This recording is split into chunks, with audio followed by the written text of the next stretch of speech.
Alright guys, स्वागत है आपका इस वीडियो में। तो फाइनली यहाँ पे जुजुत्सु काइसेन का सीजन 2 आ चुका है। और जैसे आप जानते हैं कि हमारे चैनल पे सीजन 1 ऑलरेडी एक्सप्लेन्ड है, लेकिन मुझे ऐसा लगता है कि काफी लोग सीजन 1 को भूल चुके होंगे या फिर रिसेंटली किसी ने देखा है तो उसको याद होगा। और जिन लोगों ने जुजुत्सु काइसेन 0 नहीं देखे तो वो भी मैंने अपने चैनल पे कवर कर दी थी। और ये दोनों स्टोरीज काफी ज्यादा इंपॉर्टेंट है, क्योंकि जो यूटा का कैरेक्टर है जुजुत्सु काइसेन 0 में, उसका इंट्रोडक्शन सीजन 2 में होगा। तो उसके बैक स्टोरी के लिए आप जुजुत्सु काइसेन 0 की मूवी का एक्सप्लेनेशन भी देख सकते हो मेरे चैनल पे। एनीवे, अगर आप चाहते हो कि मैं सीजन 1 से रिलेटेड एक रिकैप वीडियो बनाऊं तो मैं ऐसा करने की कोशिश कर सकता हूं, अगर आप चाहोगे तो। ठीक है, बस मुझे कमेंट सेक्शन में बता देना कि आपको एक रिकैप वीडियो चाहिए, आप भूल चुके सीजन 1 में भाई क्या था क्या नहीं, तो उसका एक छोटा सा रिकैप बनाने की कोशिश करेंगे। एनीवे, एपिसोड आज ही आया है और आज ही मैं वीडियो बनाने बैठ गया हूं, तो इसके लाइक वाइक कर देना भाई, यार ये बोलने की जरूरत है नहीं। और सब्सक्राइब करना तो भाई सबको बताया है कि नहीं, उसका तो बोलने की जरूरत नहीं है। तो चलिए फिर ये वीडियो शुरू कर लेते हैं और बाकी बातें वीडियो के एंड में कर लेंगे। एपिसोड की शुरुआत में हमें पहले का सीन दिखाया जाता है, पास्ट का सीन, जब गेटो को अपनी मैजिकल एनर्जीज के बारे में पता चला था जस्ट रिसेंटली। और यहाँ पे उसका सीन दिखाया जाता है और वो एक गली के अंदर होता है और वो यहाँ पे एक कर्स को एक्सरसाइज कर देता है, जिसके बाद वो उस कर्स की एनर्जी को यहाँ पे एक बॉल बना के निकल लेता है। ये बिहेवियर हमने रिसेंट सीजन में भी देखा था, तो ऐसा कुछ है नहीं कि गेटो यहाँ पे कुछ नया कर रहा है, बट वो यही बताता है कि वो ये सब इसलिए किया करता था जिससे कि उसको नॉलेज गेन हो सके और वो कुछ नया सीख पाए। जब उसे पता चला उसके अंदर मैजिकल एबिलिटीज है, तो उसके मन में सबसे पहली चीज ये है कि उसको इन ताकतों का इस्तेमाल करके लोगों की मदद करनी चाहिए और उनको बचाना चाहिए।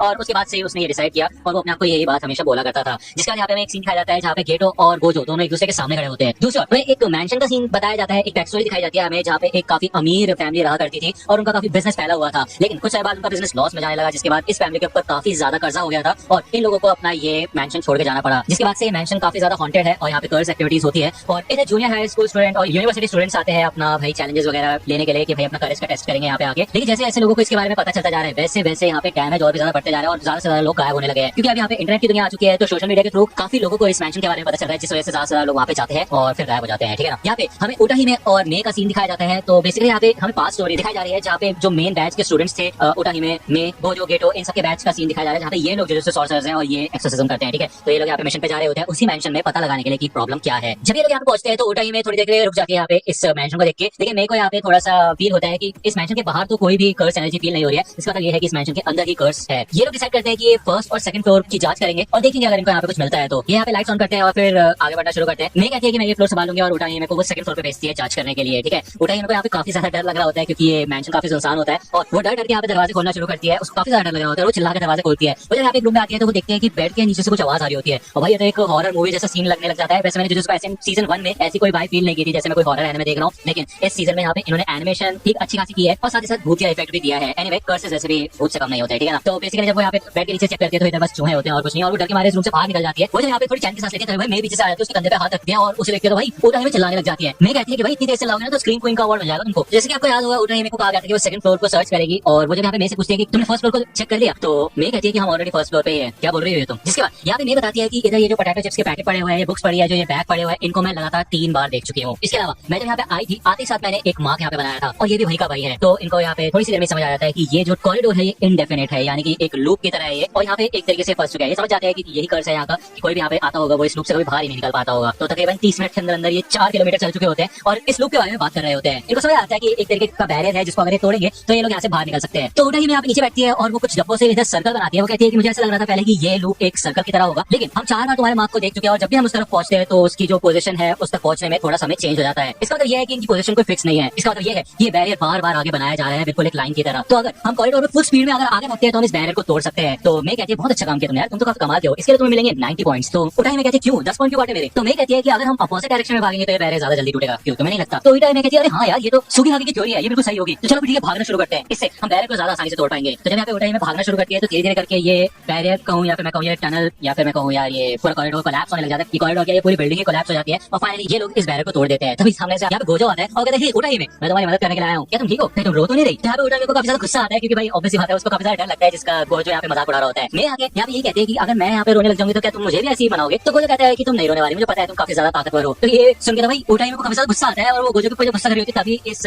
मैंशन का कर्स इधर अपीयर होता है, लेकिन छोटे साथी इधर गेटो अपने कर्स का इस्तेमाल करके उसको निकल लेता है। गेटो आगे साथ कहता है कि गोजो कमजोर लोगों को छेड़ना काफी गलत बात होती है। तो गोजो कहता है कि अरे भाई ताकतवर लोगों को छेड़ेगा भी कौन। तभी यहाँ पे शोको की एंट्री होती है और ये काइंड ऑफ नोबारा की तरह लग रही होती है। मैं थोड़ी देर के कंफ्यूज हो गया था, लेकिन ये शोको है और इसे देख के उटाहिमे काफी ज्यादा खुश हो जाती है और वो आगे साथ उसको हक कर लेती है। वो कहती है यार सिर्फ तुम ही हो जो मेरा मजाक नहीं उड़ाते। इसके बाद यहाँ पे गोजो और गेटो भाई दोनों मिलकर उटाहिमे का मजाक उड़ा रहे होते हैं कि भाई अब तो उसका दिमाग ही कोलैप्स हो जाएगा। यहाँ पे ये लोग एक रिचुअल की बात करते हैं जो कि टाइम टू टाइम होती रहती है और इसके बारे में एपिसोड में आगे बताया जाएगा। ये लोग जब यहाँ पे जुजुत्सु हाई में वापस आ जाते हैं तो इधर यागा होता है और वो इन लोगों से ये कहता है कि वैसे देखा जाए तो एक सुपरवाइजर का काम होता है लोगों को मिशन पे भेजना, है कि नहीं। लेकिन कुछ लोग इस दुनिया में ऐसे होते हैं जिनको घंटा फर्क नहीं पड़ता कि उनका सुपरवाइजर बोलता क्या है और वो अपनी मस्ती में आगे बढ़ जाते हैं। तो मैं उन लोगों का नाम जानना चाहता हूँ कि कौन है वो लोग। तो भाई गेटो और शोको दोनों के दोनों इधर गोजो की तरफ उंगली करते हैं, क्योंकि ऑब्वियसली बात आपको पता है भाई गोजो अकेला बढ़ जाता है आगे, ठीक है, उसको कोई फर्क नहीं पड़ता है जुजुत्सु हाई के रूल्स वगैरह से। तो गोजो कहता है चलो भी भूल भी जाओ इसके बारे में मास्टर। तो इतने में भाई यागो उसके सर पे मुक्का लेके मारते हैं, जिसके बाद ये लोग यहाँ पे बास्केटबॉल कोर्ट में आ चुके होते हैं। और गोजो कहता है यार तुम लोगों को उंगली करने की क्या जरूरत थी यार, मैं तो बुरा भी थोड़ी ना हूं। तो जैसे कि आपको याद ही होगा कि कोई कर्स का जन्म कैसे होता है, लोगों के डर से। आपको ये चीज याद होगी मॉब साइको और बाकी एनिमेज में भी जो कॉन्सेप्ट फॉलो किया जाता है, जितना ज्यादा लोग किसी चीज से डरते हैं उसी डर को यहाँ पे मैनिफेस्टेशन मिलती है डीमन या फिर कर्स में, ठीक है ना, और वो और भी ज्यादा ताकतवर होता जाता है। तो गेटो यहाँ पे यही बताता है गोजो को कि लोगों के दिल को साफ रखने के लिए, उनको कर्स से बचाने के लिए यही करना होगा कि हमें जो खतरे हैं उनको दिखाना होगा, कमजोरों की रक्षा करनी होगी और जो ताकतवर है उनको खत्म करना होगा, समझे साटोरू। तो गोजो कहता है हाँ यार तुम्हारी बात वैसे ठीक ही है, लेकिन मुझे नहीं लगता वैसे और भी तरीके से चीजें हो सकती है। तो आप ये सुन के भाई गेटो को थोड़ा गुस्सा आता है और गोजो कहता है क्या हुआ यार तुम्हें, तुम तो गुस्से से लाल पीले हो रहे हो। तो गेटो यहाँ पे अपना कर्स तैयार कर लेता है और वो कहता है क्यों ना हम बाहर चल के बात करें गोजो। तो गोजो कहता है कि क्यों तुम्हें बाहर अकेले जाने में डर लग रहा है, तुम खुद नहीं जा सकते। तो ये देख के भाई शोको यहाँ से भाग जाते हैं और तभी यहाँ पे यागा आते हैं, दरवाजा खोलते हैं और ये दोनों के दोनों यहाँ पे एक्सरसाइज करने का नाटक करने लग जाते हैं। जब यागा इन दोनों को साथ लेके जा रहे होते हैं तो वो उन्हें एक लड़की के बारे में बताता है जो कि काफी इंपॉर्टेंट होने वाले इन लोगों के लिए। और नेक्स्ट दिन ही वो गेटो और गोजो को एक मिशन देता है। वो बताता है कि ये लड़की लॉर्ड टेंजन के लिए काफी ज्यादा इंपॉर्टेंट